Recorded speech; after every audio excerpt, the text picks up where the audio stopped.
በስከ መጨረሻ መድብልና ሞገሴ ዝናን ደፉት። እንግዲህ ዝና ለመድብልን ባየ ሰዓት የፈራው መስሎት ሲሸሽለት እየተከተለ ከዛ አጋሩን በመጥራት ይከተለዋል። እሱም እንግዲህ ይህንን ነገር ከጠበቃው ስልክ ስለተደወለለት ጠበቃውን በመጠበቅ ላይ ነበረ። ሆኖም ግን ጠበቃውን ማዳን አለብኝ፣ ጠበቃው ነው ለወደፊት የሚጠቅመኝ ብሎ ሲሸሽ ሲያየው ዝና እሱን ፈርቶ የሸሸለት መስሎ ሲከተለው በፍጹም ሊያገኘው አልቻለም። እንግዲህ ጠበቃውን በጣም ታሞ አስፓልት ጎዳና ላይ ወርቆ ድረሱልኝ በማለት ጥሪ ሲያቀብል እንግዲህ ደርሰውለት አግኝተውት ወደ ቤታቸው ወደ እነ ብሩክ ቤት ወስደውታል ማለት ነው። በተጨማሪ ደግሞ ማህሌት አሁን ሀሊሙ ሲሲ ዝናን አስወግዳት የሚል ቀጭን ትዕዛዝ ተመቶለታል። እሷን ብትማጸነው እባክህ አንድ ድል ብትለው መቼም አንድ ድል ቢሰጥሽም አንቺ ልትሻሻይ አትችይም በማለት እንግዲህ ቆርጦባታል። እንግዲህ ከቤት ውስጥ ያስገባቻትም ሰራተኛዋን ትታ መድብልን ወደ ማማለል ብትሄድ መድብል ግን አሁን የእነሱን ሪፖርት እያቀረበች መሆኑን ደርሶባት ተጋልጣለች ማለት ነው በሚያሳዝን ሁኔታ። እንግዲህ ከዛም በኋላ መድብል ተደብቆ እባክህ መጎሴ ፈጠን ብለህ ሂድ ድረስለት፣ አስፓልት ላይ ወርቋል፣ እኔ እነዝና እያሳደዱኝ ነው በማለት ይነግረዋል። እሱም እንግዲህ እኔ ለሉላ ሲያማክራት ሉላ አንተ እኮ ተፈላጊ ነህ፣ እንዴት ነው አንተና ሞገስ አንድ ላይ የምትገኙት? ነገሮች ሳይጣሩ መሆን የለበትም ስትለው እሱ ደግሞ እኔ ልሄድ ስትለው በፍጹም አንቺማ አትሄጂም በማለት እንግዲህ ከዛ በኋላ እንግዲህ እሱ ስልክ ቢደውልለት ስለማያነሳለት ሊያስይዘኝ ነው ብሎ ስለሚፈራ እባክህ ደውልለት ለማለት ሲደውል ካጠገቡ እነዝና ከአጋሩ ጋር ደርሰው ነበር። ሆኖም ግን አላገኙትም። ከዛ እባክህ አትደውል አስይዘኸኝ ነበር፣ ሄድለት ድረስለት፣ ከዛ በኋላ እናያለን እንካ ስልኩን በማለት የሰጠውን ስልክ ሲደውልለት እሱ በዛን ጊዜ የተጣጣረ ስለነበር ማንም ይደርስለት ደስታውን አይችልም። ግን ለመድብል ጠበቃው አንድ ነገር ነገረው። ቤተሰቦቼን ደውለህ ካላገናኘኸኝ ለአንተ ልመሰክርና ወደ አንተ ልመጣ አልችልም፣ ዘመዶችህን እኮ አስጠልያቸዋለሁ አትጨነቅ ቢለውም አላመነም። ስልኩን እዛው ላይ እንዳለ ከፍቶ ከሚስቱ ጋር አገናኝ እያቃሰተ ሚስቱን መናገር ጀመረ። በጣም ደስ አለው። ሆኖም ግን እውነት ተርፊ ሆኖ እባክህ ቶሎ በል ሆስፒታል እንውሰድህ፣ መትረፍህ ለእኛም ትፈልጋለህ፣ ውሰድህ ሆስፒታል እያለ ሲለው እንግዲህ ከሆስፒታል አሳክሞ ወደ ቤት ይዞት ይሄዳል።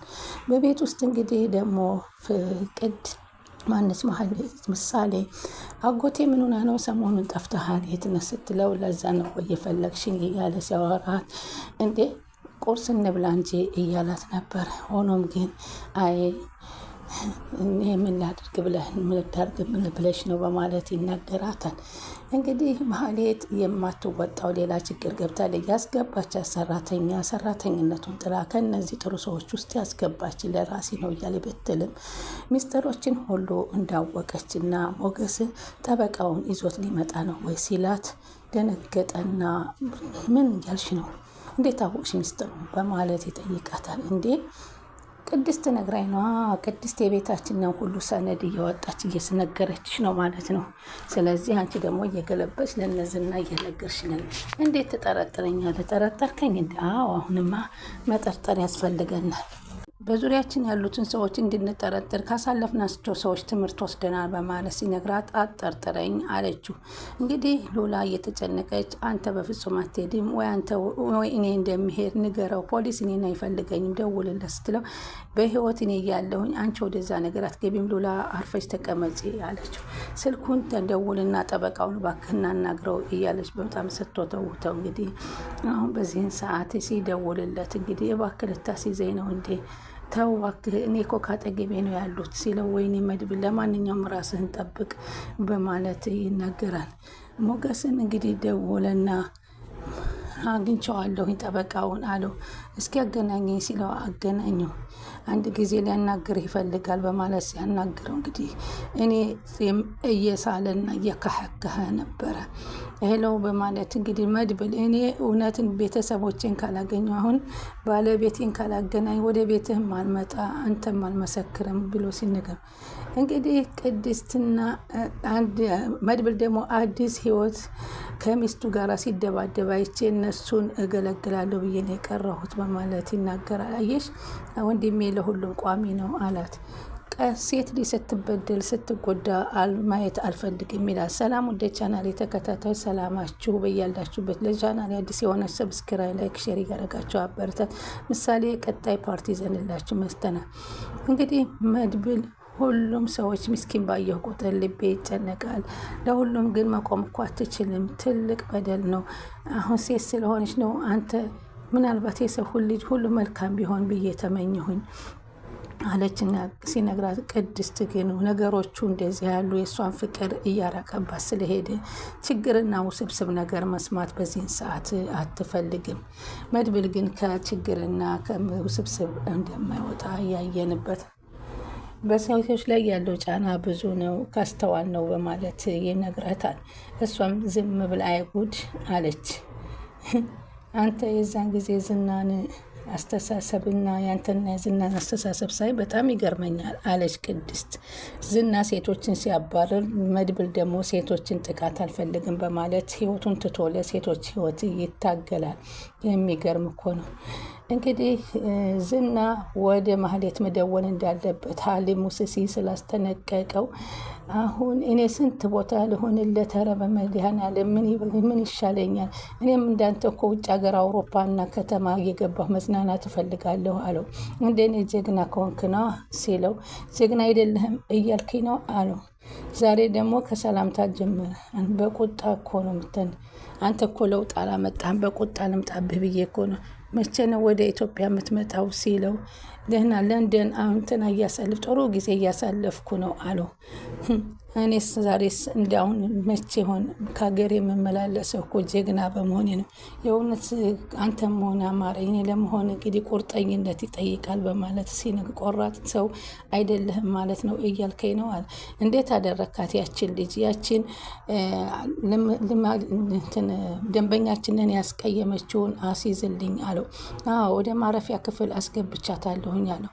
እሷንም ሄዶ ድግኖ ሲያስፈራራት ማህሌትን ባክ ዝና አንድ እድል ስጠኝ፣ ገንዘቤን ከስክሼ ነበር ወደዛ ቤት ያስገባኋት መረጃ እንድታቀብለኝ እና ምን መረጃ ሰጠችሽ? ሉላ እዛ እንደሆነች ነግራኛለች ስትለው ሉላ አለ። ሉላ እሺ፣ ስለ ጠበቃው ሲላ ስለ ጠበቃው እንዳጣራለህ አንድ እድል ስጠኝ ብትለውም በፍጹም እንትን አላለም። አሁን እንግዲህ የቤቷ ሰራተኛ መድብልን ነቃ እንዲያደርግ በማለት ሻሂ አፍልታ አስታመጣለት። የልብ አውቃ እኮ ነሽ በማለት ይጀምራሉ። ከዛም እሱም እንግዲህ ያንን ሻሂ እየጠጣ ዋው በጣም አሪፍ ነው፣ በጣም ቆንጆ ሻሂ ነው ያፈላሽልኝ፣ አመሰግናለሁ አላት። ሌላ የምትፈልገው ነገር አለህ አለችው። ሌላ ኧረ ምን የሚበላም ቢሆን አለ።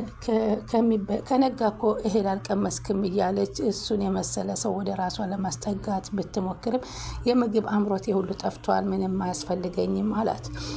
አይዞህ አለች። ሁሉም ነገር ለመልካም ነው፣ ይስተካከልልሃል አለች። ብለንማ እየደከመን እየለፋን ነው፣ ግን ምን ዋጋ አለው? አንዱን ስንጨርሰው አንድ ነገሮች አልሳካ እያሉ ተቸግረናል አላት። አሁን ቤተሰቡኝ የለ ቅድስት ስለ ሁኔታው ትንሽ ነግራኛለች አለች። እውነት ስላንተ በጣም የተገረምኩት በአሁኑ ሰዓት አንተ ለሰዎች ብለህ ይህን ያክል መድከምህ በእኔና በአንተ መካከል ያለውን ሳስበው ራሴን ነው የጠላሁት አለችው። እንዴ ለምን ራስሽን ትጠያለሽ? የሰራሽውን ትስራለሽ እንዴ አላት። አይ አንቺ ምንድን ሰርተሽ ግፍ ሰርተሽ ነው የሰው ህይወት ለማስተካከል ብለህ የራስን ህይወት አደጋ ላይ እንደጣልክ ሰምቻለሁ አለችው። የወንድሜን ህይወት ነው የሰው ህይወት አላት። መጀመሪያው ጀምሬ እኮ እኔ ለወንድሜ ነው እዚህ እስከምደርስ ብዬ ነግሬሻለሁ። ሞገስ የሚባለው ሰው እየጠበቃው እያመጣው ነው አለችው። እንዴ አንቺ ደግሞ ይህንን እንዴት አወቅሽ? በቤታችን የምንሰማውን ሁሉ ሚስጥር ታዳምጫለሽ ማለት ነው? ተደብቀሽ እያዳመጥ ነው ወይንስ ምንድን ነው? እስኪ ንገሪኝ ብሎ ሲላት አይ አይደለም፣ ኧረ ቅድስትስ ሁሉንም ነገር ነግራኛለች ያላልኩህም አለችው ስታወጥ። ደህና ሚስጥረኛሽ አድርጋ ሰነዳችንን ሁሉ ለአንቺ እየሰጠች ነው ማለት ነው በማለት ይጠይቃ። ካጠፋሁ ይቅርታ ትለዋለች። በእርግጥ ይህን ያክል በዚህ ደረጃ አንቺ ማመናችን እኔ ግራ ገብቶኛል። ትምህርት ሆኖብኛል። ለምን እንዳመንሽ ግራ ገብቶናል፣ አልገባኝም አላት። አንተም እየተጠራጠርከኝ ነው እንዴ አለችው። ከኋላችን ባሳለፍነው ሰዎች ታሪክ ላይ ሳስበው አንቺንም መጠራጠር አለብን፣ ማንንም ማመን የለብንም ማለት ውጭ ጠላቶች ብዙ ስላሉ መጠራጠሩ ጥሩ ነው። ለማንኛውም ከፈለከኝ አለሁኝ ውስጥ ነኝ በማለት ተሰናብታው ስትገባ ስለምናወራው ነገር ሁሉ ታውቃለች ማለት ነው። ይችል ቀልቤ ወደ ሌላ ሂዶ አንቺ እኮ ወደ እኔ ውስጥ እየገባሽ ይመስለኛል በማለት ራሱን እየተሸነፈ መሆኑን ይገልጻል ማለት ነው። ከዛም እንግዲህ አጅሬት አጎቴ መሆኑን የጠፋሁ እያለች ስትመጣልኝ ምሳሌ አንቺ ደግሞ በጣም ቢዚ ነበርኩኝ ስሚ አላት። ወርዶ መሬት ላይ እስከሚወርድ ጭራሽ መጥፋት ሲሆን እየፎገርከኝ ነው አለችው። ስለሱማ እያየሁት ነው አለችው። ምን አለች? አታስብ፣ አሁን ተደብቄ ያለሁት ነገር ለማንም አልናገርም አለችው።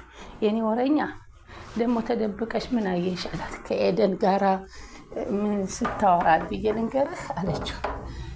ምንድን ነው በዚህ በሹክሹክታ ማውራት ምንድን ነው ችግሩ? እኔስ ምን አልኩኝ? ምንም አለችው። ምሳሌ ባለፈው ትምህርት ቤት ስትመጪ የሆነ ሰውዬ በመኪና እንደለከፈሽ ለምን አልነገርሽኝ? ለምን አልነገርሽ? ይቺ ማሚ ናት አይደለ? ቅድስት የሚለው ቀርቶ ማሚ በሚለው ስም ተቀየረ ማለት ነው አላትና ወሬ አታስቀይስ እባክህ ንገረኝ አለችው። ምሳሌ እንዳትደበድቢኝ ዛሬ ብቻ አልችልህማ አለች። ብትችይኝ ብትደበድቢ ነበር፣ ምላስ ጉልበት አይሆንም አልተባለም? አንቺም ይሄን ነገር ዳጣ ናት ያስተማረች ይችላል እና ከእሷ ሌላ ማን ያስነጠኝ ይመስልሃል አለች። እሷ ነገሩን ትታ ምን ነው ትምህርት ብታስጠናሽ፣ አንድ ቀን ላስጠናሽ ብላ እኔ ሳስጠናት ዋልኩ በማለት ትነግረዋል። አሁን ከዚህ በኋላ አስጠኛት አለ። አሁን ከነ ብሩኬ ጋር ያስገባኋት ልጅ ትላኔ ማህሌት እባክህ አንድ እድል ስጠኝና፣ በእርግጥ ልጅቷ በጣም ከሃዲ ናት፣ ግን ምንም የነገረች ነገር የለም። ለእኔ እመሰክርልሻለሁ ገንዘቤን በልታ ገብታ ለእነሱ እያቃጠረች ነው አለችው። እንግዲህ እሷን አሳልፋ ደግሞ ለእነዝና ልትሰጥ ስላሰበች እና ብሶትሽን የተናገርሽ ሲላት እድሜ ለመድብል ብለሽ ተናገሪ። እንግዲህ ሞገስን ከቤት አምጥተው እየተንከባከቡት ይገኛሉ ማለት ነው። ማለት የጠበቃውን እንግዲህ ኤደንን የምናጠምድበት አንድ እድል እንፈልግ እያለች ማለት ምትለው ምንም እድል እንደማይሰጣት እየተናገረ ነው። አንቺን አላምንሽም፣ ስንቴ እድል ተሰጥተሻል አትረቢም እያለ ነው። ልጇን አግተን የሷን ልጅ ስላላት በልጇ እናጥቃት እያለች ሌላ ተንኮል ሞክራላታለች። ቀጣይም እስከምንገናኝ ቻናሉን ሰብስክራይብ፣ ላይክ፣ ሼር እያደረጋችሁ ይጠብቁ።